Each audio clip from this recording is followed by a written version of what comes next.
Good morning, everybody. Today's edition is with Dr. Joy Issa, and we are going to be talking about Rugby School Nigeria.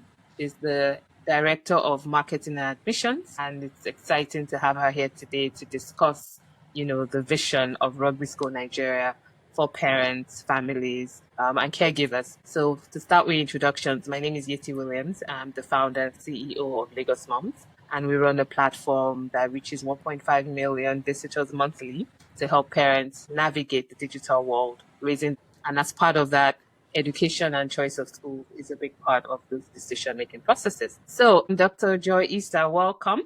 Thank you for having me. What a pleasure to be here with you, Yeti. And it's an amazing opportunity to be part of the Rugby School Nigeria Foundation team. Rugby School comes as such a powerful legacy brand promoting quality education, and not just in academic education, but really promoting quality instruction, quality guidance for our children, for our young people. And so it was such an honor for me to be invited to join the team, and I happily joined. And it's been great to just build together and be part of, planting this institution in Africa, especially as it is in Lagos in Nigeria. And honestly, it is such a pleasure to be working with Dr. England again. He comes with such depth of knowledge, and he provides challenge, and I like stretch and challenge.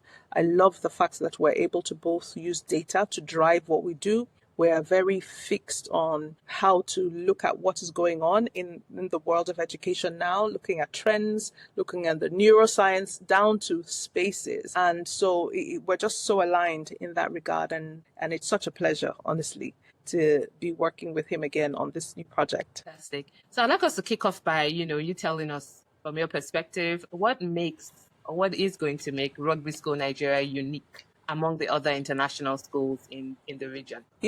When a legacy institution decides to go global, there's always a reason. One of the main reasons is the fact that this brand should not be kept in one space. The fact that this vision of raising children that are balanced, focusing on the whole person and the whole point, shouldn't be, regionalized. We want to spread this quality internationally, and that's why Rugby School Global is spreading her net. Coming to Nigeria was very important to find a space that was a good cultural fit, a space that believes in the same sense of tradition and propriety. And Nigeria, being the community we are, provided a great spot to partner with our local partners, to come together and to set up this institution. Nigeria is one of the biggest exporters, as we say, of students, as the government, says, and lots of children go to school abroad in the UK specifically. And so with the rising costs, with the devaluation of the Naira, with the rising costs of education in the UK, having this institution come home to our doorsteps is an amazing opportunity. I mean, we have students, alumni, people coming in.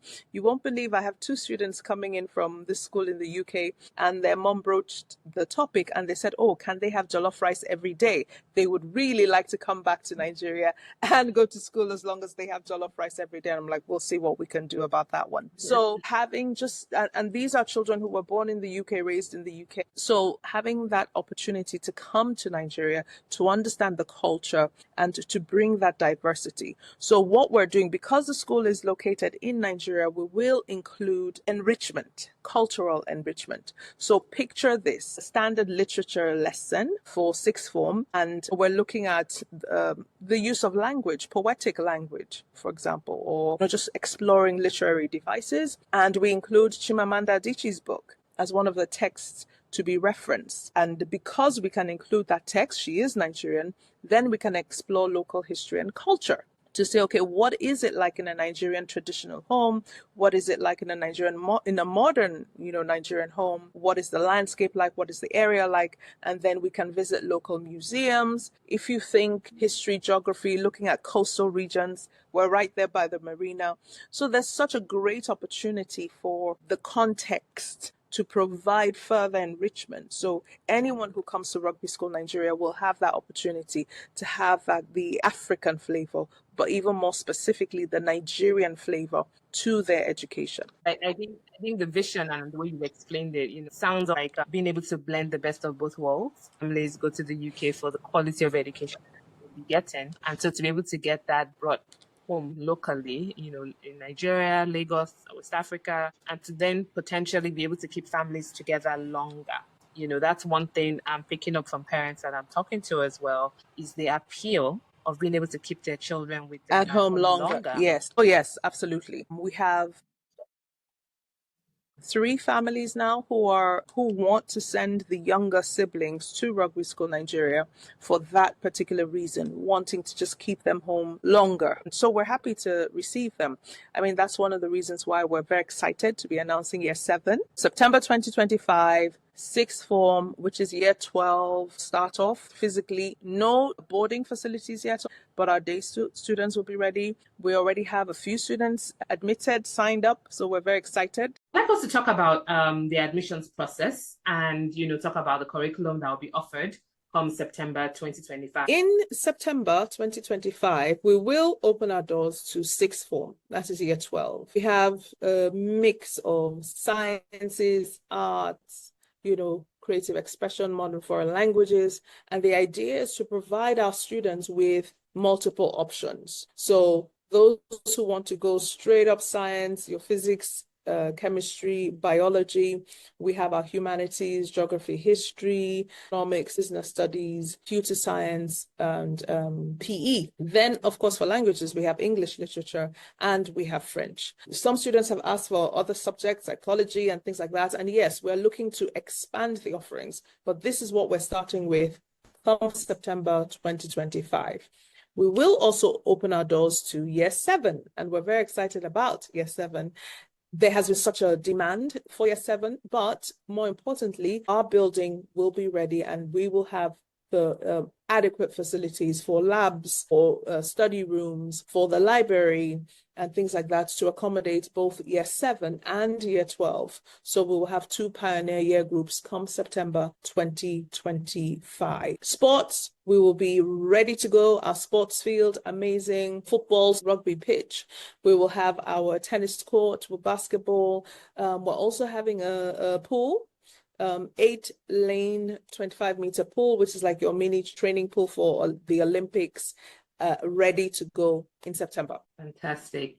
And can we talk about what the admissions process is going to entail? So entry is very straightforward. We do have entry assessments that all our students are required to take. All the students have to take 2 exams, digital ones, the CATS test, which is your cognitive test, and that checks reasoning, your quantitative reasoning, nonverbal, verbal, and spatial reasoning. And those tests help us predict GCSE results, predict AS and A-level results, so we understand how to best support the children. We also take the PASS test, pupils' attitudes to self and school, and this is an amazing opportunity for us to understand who the young person is, how they're faring, any areas they might need additional support or counseling. For example, if the pupil's attitudes to tutors flags up as lower than average, we will be able to have conversations. Or maybe the child has had historically negative experiences with tutors, and so they're not very trusting that teachers are there to support. So if that child puts up an attitude, for example, then we understand where that is coming from. It's baggage, not necessarily this particular tutor, and we're able to help and support. So we use those 2 assessments.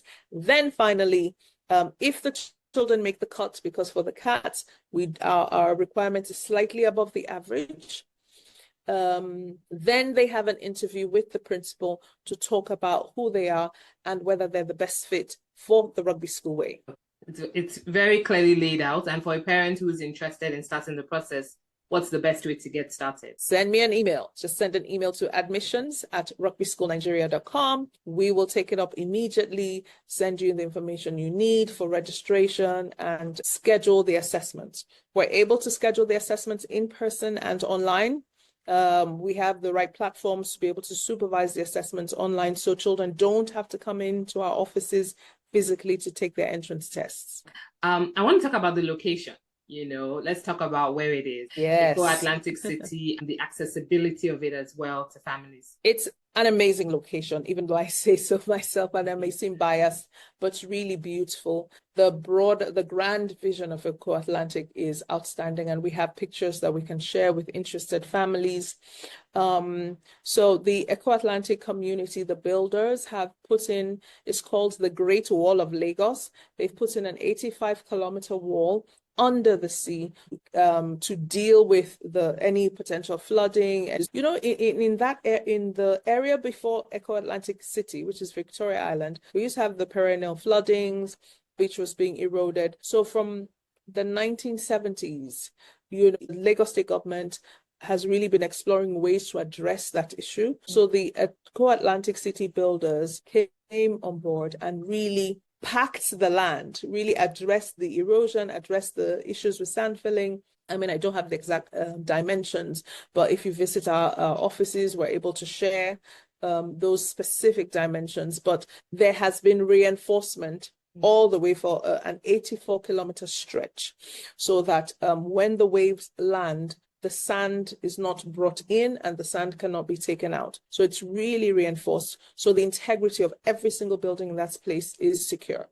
And our neighbors are going to be amazing. Resorts, we have, companies. We're really looking forward to just being located in that beautiful city.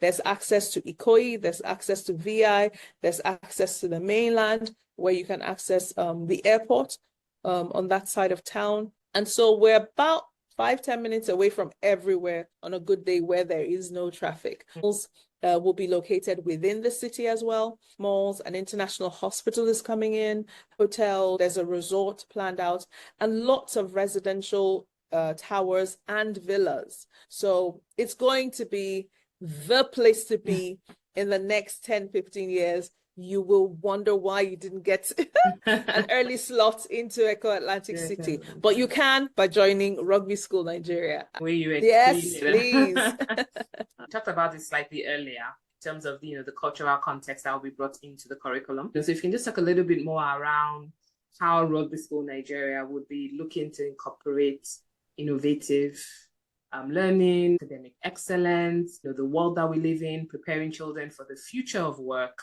How do you see, what's your vision around how Rugby School Nigeria will be preparing its students? It's great that we're not an independent brand or an independent franchise. We're part of a global community that has raised hundreds and thousands of children for the last over 450 years. And so the idea is to leverage that expertise, that wealth of knowledge, to bring it locally and say, okay, how has this happened over the last 450 years? And what do we need to do now to ensure that our children, our alumni, continue to be proud of this brand and continue to promote the brand? So we've got STEM labs. We've got plans for exchange programs across campuses. Again, the idea is to provide that enrichment. So you don't just come to one school and think, okay, all I know is Rugby School Nigeria, for example. The admission is we're not promoting direct admission across campuses, but we're promoting campus exchanges. So we do cross-campus games, cross-campus debates, cross-campus visits for our faculty, for our teaching staff. Think of Nigeria of today. Think of Eco Atlantic City and think about how just being there will provide our students the opportunity to see engineering at its best. So where our students in their physics lessons, in their computer science lessons, exploring innovative technologies, we drive down the road, we walk down the street, and we get the opportunity to speak to interior architects, to speak to site engineers. We have the opportunity to collaborate with the international organizations around us. So those who want to pursue a degree in medicine, for example, after your A-levels, so many international hospitals that we can partner with for our year 10 students to get their work experience locally. So the landscape is just rich. Our parents are ready to partner with us to ensure that the children are ready for the future. one of our big selling points in Nigeria is our entrepreneurial spirit and our entrepreneurial drive, which is why we're offering economics and business studies. And so we have businesses all around us, and our students will again have that opportunity to, visit businesses and ask the right questions. We'll get our business leaders to come in. So our children are not just being given an education, so they are literate and numerate, but they're entrepreneurial. They're ready for whatever career choices they make in and outside of Africa. Amazing. How do you interpret and how do you embody the philosophy of whole person, whole point? Oh, wow. Personally, so I've been in education for 31 years. And over the last 31 years, I've come from the bottom to the top, from PA to the principal in my beginning days to president of a women's university in East Africa. And across that span of experience, I've seen that an over-reliance or an extended focus on academics will or can cause problems when we neglect children's well-being. So there are different domains, and we know that in teacher training, we're all taught pay attention to the affective domain, not just the cognitive domain. However, in reality, how many of our schools pay attention to well-being? How many of our schools really drive citizenship and personal social health education? And we understand that the importance of social emotional learning, meditative, reflective practices. And so understanding all of this empowers us as faculty of Rugby School Nigeria to equip our children for life as independent adults. So we're not just getting them to get their A's and their A stars and their B's, but we're saying, you need to be an independent adult. You need to be responsible. You need to be okay. You need to have the courage to speak up. I'm not feeling well. I'm not doing well. I need to speak to the counselor. I need a break. How do you take responsibility for yourself and for others around us? So that's what I love about the Rugby way. The whole person, whole point. It's not just about academic excellence. Academic excellence is important, yes. However, think of the impact a musical instrument has on a young mind, where I'm non-linear. And so now I have the opportunity to creatively express myself in music or in sport or in art. I transfer that energy. I translate that enthusiasm into my academics. I put in a little more effort and my grades go up. Over the years, we've seen it happen multiple times. And so Rugby School Nigeria is really providing that well-balanced approach to learning, where we strive for academic excellence, but we also know that we're raising independent, responsible citizens of whatever nation they choose to belong to. So that leads me to my next question, which is around pastoral care. So if we can talk about that and what, how Rugby School Nigeria is going to position itself to ensure, like you said, to provide that level of support that children need for the holistic well-being. Every teacher will have had their safeguarding training. Even though I'm a director of admissions based on my training, I'm also level 3 safeguarding. So this is required for every international school. Every year, there's updated safeguarding training as we have more data, as we have more research into causes of challenges among children and young people. We share that information among our staff. We really disaggregate our past data and break it down question by question. Where are the red flags and what can we do to support our children? We do the attitudinal surveys or the well-being surveys across the school year as well. Right. To make sure that everyone is solid, everyone is on point. We are aware of the impact of mental health challenges in our world today.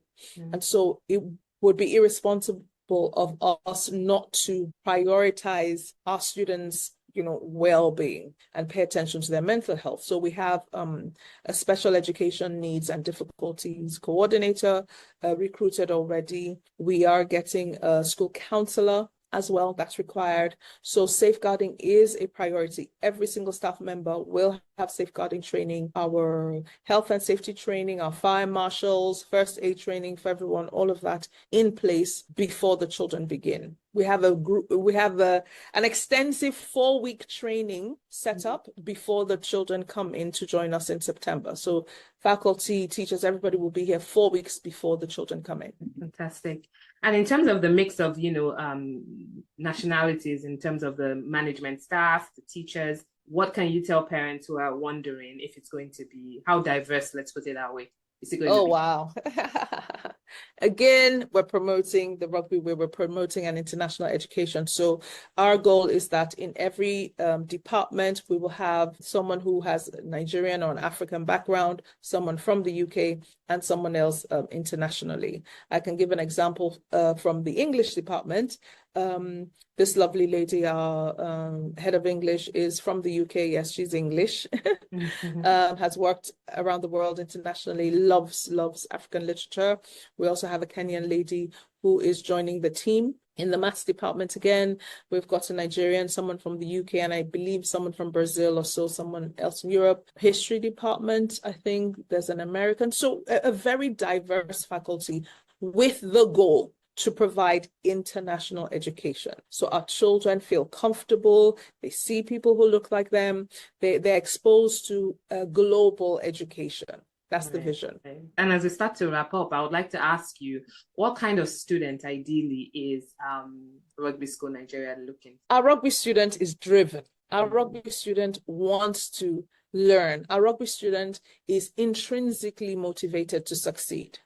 And so they may not be the best at what they're doing, but there's that drive, there's that hunger and desire to learn more, to do more, to achieve more. So we will provide that platform. We will scaffold the process so that our students become more. So they come in and they go out much better than when they came in. We want our students really to want more, because if you look at factors that have an impact on students' ability to learn, the child themselves present 50% of the factors. And then the teacher presents another 30%. And then the rest of the 20% is down to the learning environment and resources that are available to support, including other adults such as parents. So we want our children to be on board, to be 50%. We want them to bring in their A game and to be ready to do the hard work required to succeed. Lastly, are there any events, tours, or any sessions over the next few months that parents might be able to participate in? Oh, absolutely. As we go along, we will share on our social media handles our parent open days coming up as the building progresses. We should have the next set of events by the end of May. In June, we'll have a monthly event. We've had sessions where we visited schools. I was in a school last week speaking to the parents. So we're going around and having these things. So please send us an email, send us a DM on social media and say, hey, I'd like to know more. I'd like to be part of the Rugby School Nigeria movement. And we will reach out with our information. Now, quick question, in terms of sixth form, are you going to take children only from year 12, or would you have any year 13? And then lastly, for year 7 as well, how many students do you envision in both groups? So as of today, yes, we will be taking only students for year 12. Okay. So they've completed year 11, coming into year 12. We have one student already who's done year 12 in another country, but parents are moving into Nigeria and wants to, because of the age bands, is appropriate for year 13, but is coming to year 12. So we have that. We're looking to have about 50 students in clusters of 15 to 18 per group. So, we won't have 50 children in one class, absolutely not. So clusters of 15 to 18, where they can learn together, and collaboratively support themselves as they move forward. And for year 7, again, same thing. We're looking to maybe about 25 students, again, in small clusters of 12, 13, so that we can just support them and really provide that intimate, good quality engagement. Awesome. Thank you so much, Dr. Joy Issa. This was an exciting, informative session, and I just love the vision that Rugby School Nigeria has, and I think the quality of the people that they're bringing on their team, such as yourself, to help drive that vision shows their commitment to making sure they're getting this right, an international quality education locally. Thank you so much for having me. All right, everybody. Thank you so much, everyone, for listening today. All the details to be able to get in touch with the admissions team will be shared, so you can follow through. You can also follow their social media handles to get more information.